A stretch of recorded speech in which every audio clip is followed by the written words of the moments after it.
Assalamualaikum warahmatullahi wabarakatuh. Selamat pagi, selamat malam, selamat siang untuk para sahabat semua. Pada kesempatan hari ini saya akan mempresentasikan sebuah metodologi atau sebuah metode pengajaran bahasa Inggris, yaitu Total Physical Response atau sering disingkat menjadi TPR. Apa itu TPR? TPR ini diperkenalkan atau dibuat oleh James Esser tahun 1960-an, jadi sudah cukup lama.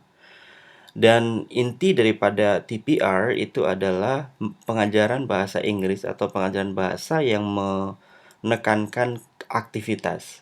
Jadi aktivitas motorik di sini yang lebih utama. Jadi kalau yang lainnya lebih ke verbal atau bahasa yang lebih utamakan, yang di sini lebih kepada motoriknya. Nah, ini sangat cocok sekali untuk mengajar bahasa Inggris anak TK dan anak SD. Sangat-sangat cocok sekali karena mereka sangat aktif-aktifnya bergerak. Apa keuntungan ketika kita mengajar menggunakan TPR? Yang pertama, dapat digunakan untuk kelas kecil dan kelas besar. Jadi kalau kelasnya kecil, bisa kita punya kelompok-kelompok kecil. Kalau kelas yang besar, kelompoknya kita kelompokkan menjadi agak lebih besar sedikit. Tetapi semuanya itu bisa dilakukan, baik kelas kecil maupun kelas besar.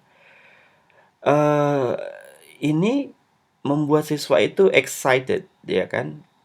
Karena apalagi yang mereka itu sangat aktif, itu akan sangat menyenangi sekali kegiatan ini atau metode pembelajaran yang ini. Kemudian juga membuat siswa lebih mudah menghafal atau memahami atau mengingat kosakata baru yang diajarkan melalui kegiatan tentunya ya. And then it is fun, menyenangkan, baik dari point of view guru maupun menyenangkan dari point of view siswa. Nah, bagaimana peran guru dalam mengajar TPR? Yang pertama, dia harus aktif atau mempunyai peranan yang sangat aktif, dan dia adalah menjadi mendirect role. Jadi di situ yang mengatur semua. Kalau bisa diibaratkan guru itu sebagai direktor atau sutradaranya, sedangkan siswa itu sebagai aktor. Kalau kita membuat film gitu ya. Kemudian gurulah yang memutuskan apa yang akan diajarkan. Kemudian model apa kemudian siapa yang menjadi model, kemudian siapa yang menjadi penampil pada setiap kelas atau pembelajaran ya. Kemudian teachers to be well prepared and well organized, karena ini membutuhkan suatu kegiatan yang mengaktifkan motorik anak, sehingga kita dari detailnya kita harus siap begitu. Apalagi kalau kita mengajar anak-anak kecil yang apabila kita tidak siap betul kegiatan apa, aktivitas apa, maka akan terjadi hal-hal yang tidak diinginkan. Oleh karena itu, ketika kita akan mengajar bahasa Inggris dengan menggunakan TPR, kita harus benar-benar siap. Lesson plan-nya harus siap, kemudian detail sekali ya, setelah ini atau menit kesekian ngapain, harus benar-benar jelas supaya menghindari hal-hal yang tidak ingin terjadi atau tidak diinginkan terjadi. Nah, student role itu kebalikannya teacher's role. Jadi dia lebih ke listener dan performer. Seperti halnya guru, harus juga aktif dan responsif. Karena ini membutuhkan motorik, maka mereka juga harus aktif pula. Kemudian harus juga mampu merespon menghubungkan apa yang sudah dipelajari kemarin kemudian dengan hal-hal yang baru saja diajarkan. Karena tujuan pembelajaran kan harus ada mengkoneks dari yang dulu dipelajari kemudian yang sekarang yang baru saja dipelajari supaya ada berkesinambungan. Dan siswa harus bisa bekerja secara teamwork atau berkolaborasi dengan teman-teman yang lainnya. Itu yang sangat penting di sini.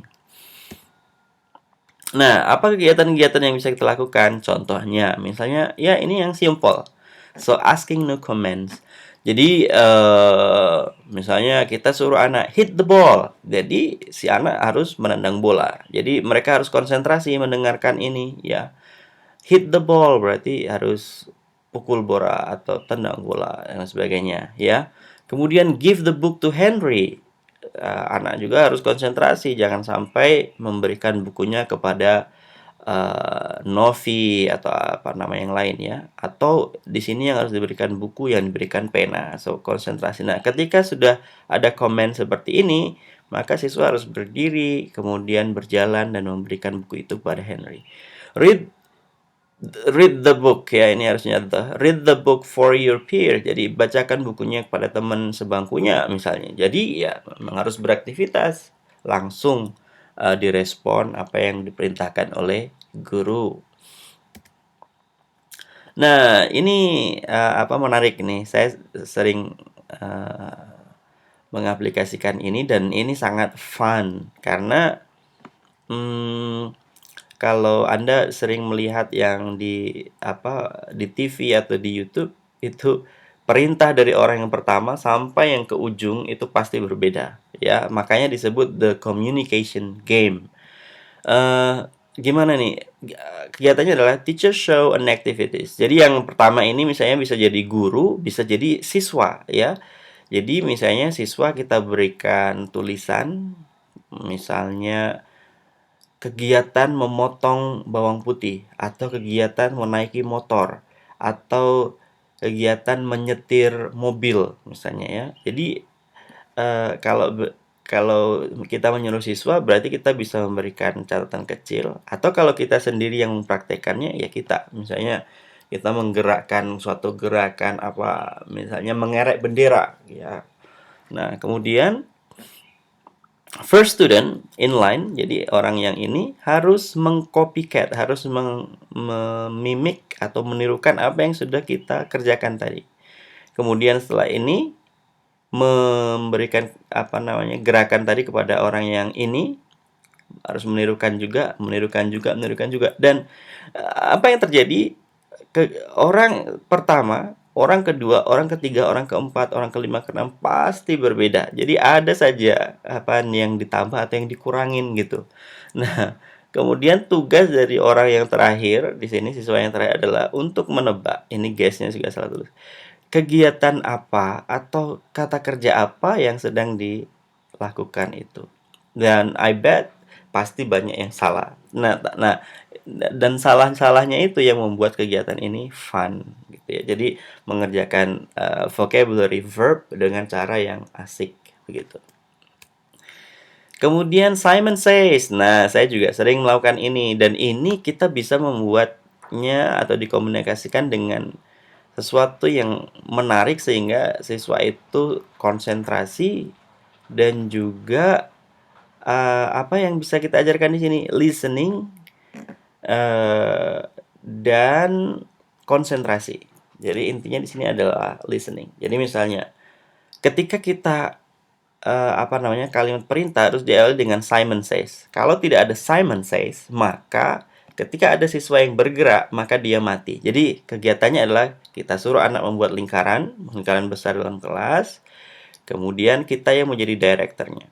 Simon says, touch your nose. Nah, berarti siswa harus menyentuh nose-nya. Dan perintah ini harus cepat. Simon says, stand up. Harus stand up. Simon says, sit down. Harus duduk. Simon says, touch your belly. Berarti siswa harus menyentuh perutnya. Simon says, touch your nose. Alright, clap your hands. Ya. Kemudian ketika saya bilang alright, clap your hands, ketika ada yang tepuk tangan maka dia mati di situ.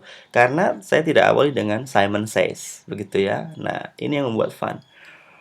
Kemudian saya pernah di suatu professional development, ada gurunya yang nakal gitu ya. Simon says, put your fingers inside your nose, ya, atau pick your nose. Kalau pick your nose itu berarti ngupil ya kan, berarti siswa harus mengupil. Ya ini guru agak nakal, ngupil. Kemudian Simon says, touch your friend with your fingers. Jadi sentuh temanmu dengan menggunakan fingers. Sedangkan fingersnya tadi udah kotor dengan upil. Jadi ini yang membuat fun begitu ya. So Simon says.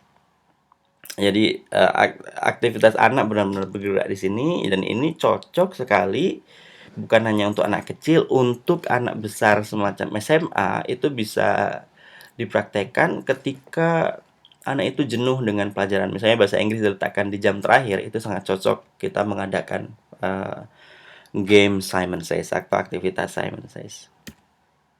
Kemudian The Amazing Race. Nah, Amazing Race ini menarik juga. Caranya gimana? Group the class into 4 or 5 teams. Jadi 4 atau 5 teams. Kemudian masing-masing tim idealnya itu terdiri dari 3 sampai 4 pemain. Jadi kalau tidak ya misalnya 4 tim aja, satu tim terdiri dari satu row ya. Jadi biasanya satu kelas kan ada 4 baris gitu ya. Jadi kita bagi 4 baris, satu tim satu baris itu.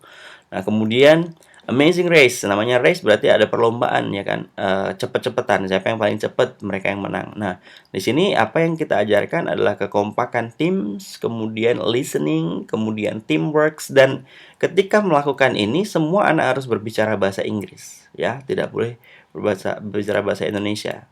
Kemudian perintahnya adalah ask students to go outside the classroom and ask the group to pick up 20 dried leaves or pick up plastic bags dan lain sebagainya. Nah, siapa yang paling cepat, siapa yang paling cepat dia menang. Tentunya untuk mendapatkan misalnya plastic bags ini sampah plastik atau suatu hal yang plastik itu kan agak susah mencarinya, apalagi kalau siswanya disiplin membuang sampahnya di tempat, jadi agak susah. Makanya harus ada teamwork, harus ada kerjasama, dan ketika mereka kerjasama itu harus menggunakan bahasa Inggris.